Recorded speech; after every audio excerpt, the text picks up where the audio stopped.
Aurore, on se retrouve aujourd'hui pour une nouvelle dégustation d'une appellation qu'on n'a pas encore dégustée, si je ne m'abuse, qui est l'appellation Costière de Nîmes.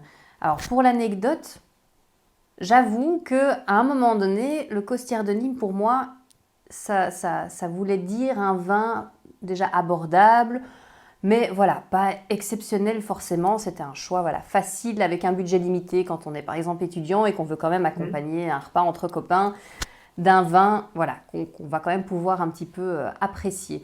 Alors, probablement une très belle idée reçue que je vais m'empresser de balayer parce que je suis sûre que tu as d'autres choses à me raconter sur cette appellation. Là, on part dans le Gard, donc dans le sud de la France, évidemment. Mais effectivement, tu n'as pas tout à fait tort. À l'époque, les vins de cette région étaient considérés, c'était pas des grands crus. On avait des vins avec un bon rapport qualité-prix, certes, mais ça n'avait pas forcément une réputation de vin ultra qualitatif.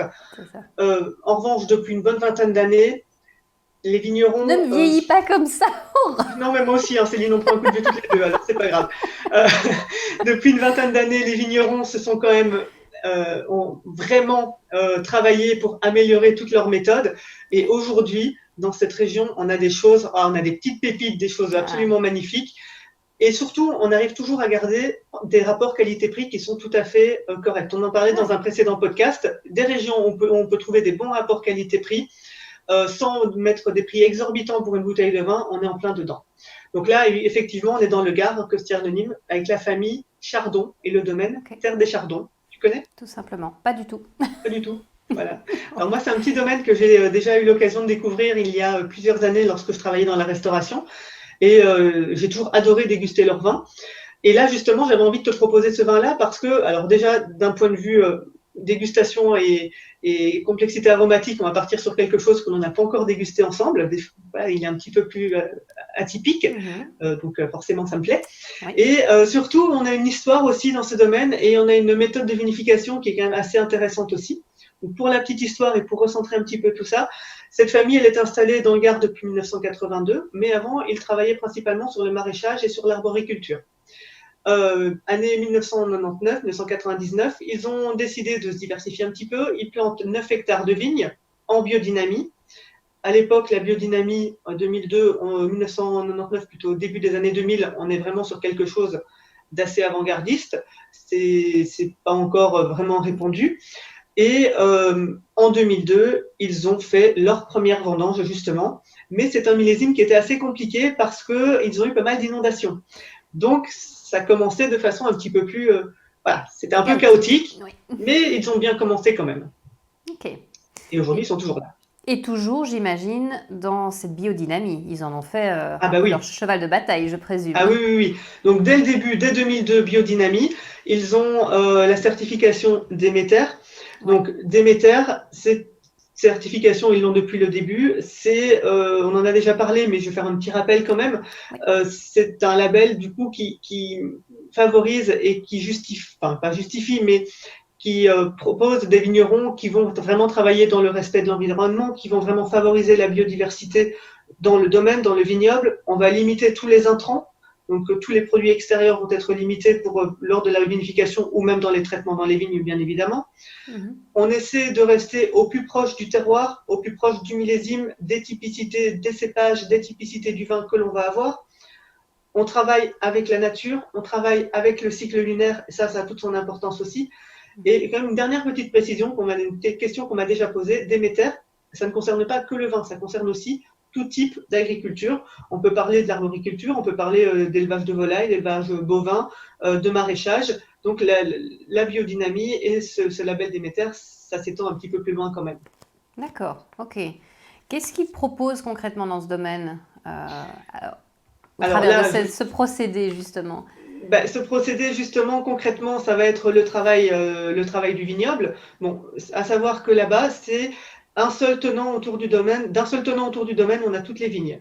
2 appellations qui sont proposées. En rouge, on va avoir les Costières de Nîmes. En blanc, on va avoir l'AOP Clairette de Bellegarde, qui est une autre petite appellation que l'on pourra peut-être un jour déguster ensemble. Je pense que ça peut être intéressant. Ouais, voilà, c'est ça qui vient. Ce qui justement va être intéressant là-bas, ça va être la façon dont ils vont travailler le sol. Ils ont des sols caillouteux et des silicieux. C'est des cailloux qui ont jadis été déposés par le Rhône, qui ont été drainés par le Rhône, mais qui aujourd'hui, ces galets sont là. La journée, ils chauffent et ils restituent la chaleur la nuit au pied de vigne. Donc ça a toute son importance. On a des sols qui vont justement être bien drainés, qui vont avoir une bonne propriété filtrante, qui va permettre justement aux racines de pouvoir accéder aux nappes phréatiques les plus profondes. On a le Mistral qui va toujours jouer son importance, son rôle important dans la vigne, parce que ça va justement permettre de bien aérer nos grappes et ça va limiter les maladies. On en a déjà parlé, mais c'est tellement important que je le mentionne encore. Et puis d'un point de vue terroir, ce qui est assez typique aussi dans ce domaine, c'est que l'on travaille avec une petite charrue qui permet justement cette aération du sol, qui permet de dynamiser l'activité microbienne que l'on peut retrouver dans le sol et qui permet justement une bonne infiltration de l'eau pour les racines, puiser tous les éléments nutritifs et minéraux nécessaires à son développement. Ouais. Donc ça c'est un petit peu pour le travail du sol. Et puis après pour le travail de la vigne, comme souvent dans ce type de domaine, on travaille avec des préparations à base de matière végétale, de matière minérale. Donc l'idée étant de renforcer de manière naturelle le système immunitaire de notre vigne. On va faire des tisanes, on va faire des décoctions de plantes avec des orties, de la prêle, de la camomille, que l'on pulvérise sur nos vignes tout simplement pour l'aider justement à combattre un petit peu toutes ces attaques extérieures qu'elle peut avoir. Et on mise aussi beaucoup sur la diversité de la faune et de la flore. Justement, on a des oliviers, des abricotiers, des cerisiers sur le domaine pour favoriser un petit peu tout ça. Ce qui est la clé, je pense, tu parles de vigne, mais un potager, c'est exactement la même chose. C'est le même principe. Hein, c'est vraiment le même principe. Donc, comme tu disais, la biodynamie ne s'applique pas que au vin non plus, mais peut vraiment toucher quelque part beaucoup d'autres domaines qui travaillent la terre, les plantes, etc., ou les légumes, les fruits, etc. Mais c'est tellement important et c'est tellement bien fait et tellement bien travaillé que voilà, c'est des domaines dans lesquels on n'a aucun intrant, on limite toutes les manipulations et pour des résultats qui sont top, quoi. Oui, on a de nouveau un produit qui est tellement réfléchi, tellement travaillé. Je pense qu'on ne peut déjà que respecter tout le travail qu'il y a dans cette bouteille et en même temps, je pense, apprécier une qualité qui n'est pas... Et c'est vraiment le reflet d'un terroir et d'un travail. Et c'est ça qui est important aussi. Ouais. Quelle cuvée, du coup, tu as choisi ici oui, j'allais le dire. On va le goûter maintenant. J'ai choisi la cuvée bien lunée. Alors, bien lunée. Oui, déjà parce que le nom me plaît, mais pas que. Oui. Donc, parfait, bien lunée. C'est un peu une cuvée historique, c'est la cuvée historique du domaine en fait. Elle existe depuis le début en 2002. Donc je t'ai dit qu'ils avaient commencé en 2002. Cette cuvée, elle existe depuis le départ. Bien lunée, le nom, Céline, pourquoi ? Je ne sais pas, la lune peut-être. Ça fait une question d'humeur peut-être. Non, mais la lune, tu as tout à fait raison. Ça fait justement mention à la lune. Il travaille, alors je ne l'ai pas dit avant, mais effectivement, avec cette certification Déméter et ce côté biodynamie, il travaille beaucoup avec le calendrier lunaire. Et justement, bien luné, bien fait référence un petit peu à ce côté. Voilà, puis quand on est bien luné et calendrier on lunaire, est de bonne humeur, on est effectivement prêt à attaquer une bonne journée. Tout à fait. Je de le dire. Bien luné. Non, je trouve que ça fait un peu sourire comme nom de vin, j'aime bien. Moi, je trouve ça mignon et en plus tout à fait révélateur de la philosophie du domaine. Oui. Donc effectivement, on retrouve nos fameux petits labels derrière. Voilà, tout à fait. Oui. Et agriculture biologique également. Oui.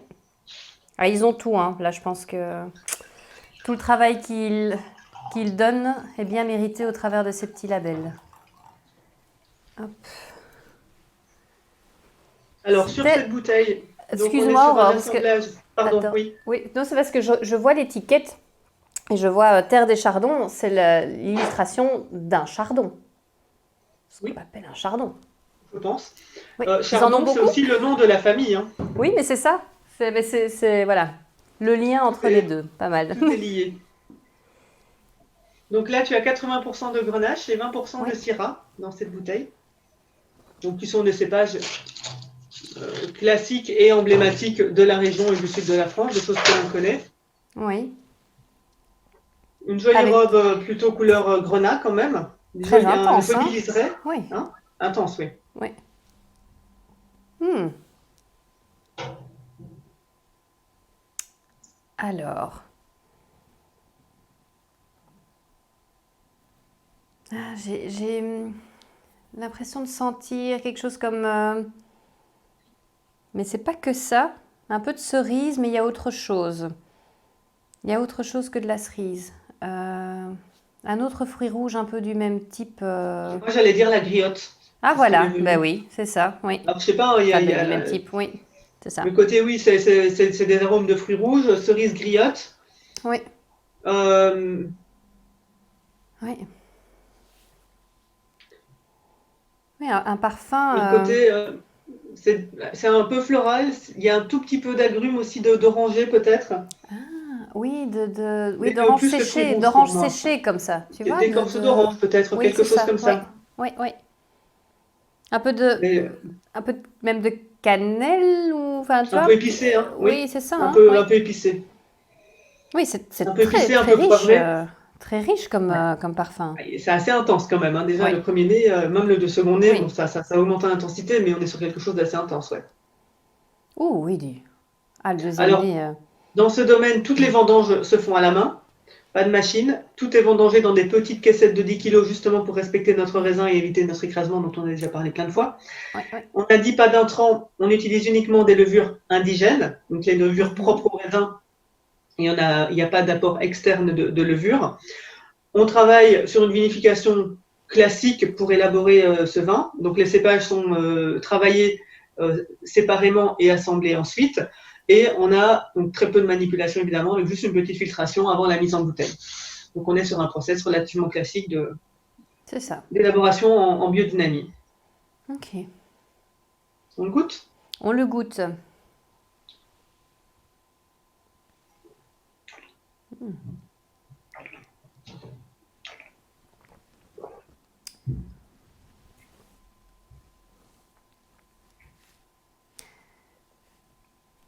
Ah, il a une très belle présence, mais tout en...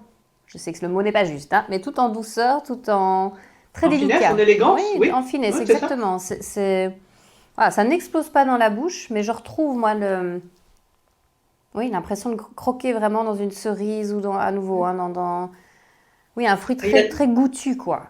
c'est ça. Il y Ouais. a de la matière, c'est Oui, gourmand, c'est c'est ça, très voilà. Oui, ample. oui. Euh, les tanins sont très fondus, sont très soyeux, ça n'accroche pas du tout. Non, pas du tout. Et on a une texture en bouche aussi qui est très agréable, qui fait un peu velours, qui fait Oui, et qui... voilà, ouais, qui ouais, tapisse bien, ouais. mais justement qui est très agréable et très soyeuse, très délicate. Donc on a un vin qui a quand même une belle présence, une belle matière, Ouais. mais en même temps de la délicatesse et de la finesse. Oui, c'est ça. Il y a vraiment un juste équilibre entre ce côté affirmé et ce côté fin. Voilà. Ça C'est peut ça. cohabiter. Ça peut cohabiter. Avec quoi est-ce que tu accompagnes ce vin? Là, je dirais une bonne assiette de charcuterie, une bonne terrine peut-être, Oui. Ah ou de oui, bon oui, fromage. oui. Ou Mhm. après, bien sûr, on peut rester sur un morceau de viande, une bonne viande rouge classique, mais C'est sur ça. du fromage, ça peut très bien le faire. Voilà, quelque chose Ouais. un peu terroir aussi, des plats un peu Ouais, terroir et ça peut être pas mal. Ouais. c'est ça. On En va tout le cas, servir à 14 degrés. Hein. On ah garde une oui. température aux environs de 14 degrés, pas trop chaud, pas trop froid non plus, Non, surtout. c'est ça. Ouais. Et voilà, on est vraiment sur des petites productions, mais moi j'aime Et beaucoup. on va pouvoir le garder un peu? Oui, on peut le garder quelques Oui. années aussi, oui. Oui. Oui, tout En, à fait. en tout cas, tu viens de balayer ma belle idée reçue sur le costière de Nîmes, parce que là, franchement, je pense que ça n'a rien, ça n'égale rien de ce que je peux me souvenir du costière de Nîmes d'il y a quelques années, en tout cas. Donc, non, non, vraiment, c'est une très, très belle découverte et un beau projet, je pense, clairement derrière. Enfin, je pense, on ne peut qu'adhérer voilà, à ce challenge qui se donne au quotidien de respecter la terre C'est ça. et la vigne. Donc, très, Voilà, très beau résultat. c'est bien Merci beaucoup, résumé. Aurore. Merci Céline. À très bientôt. À bientôt.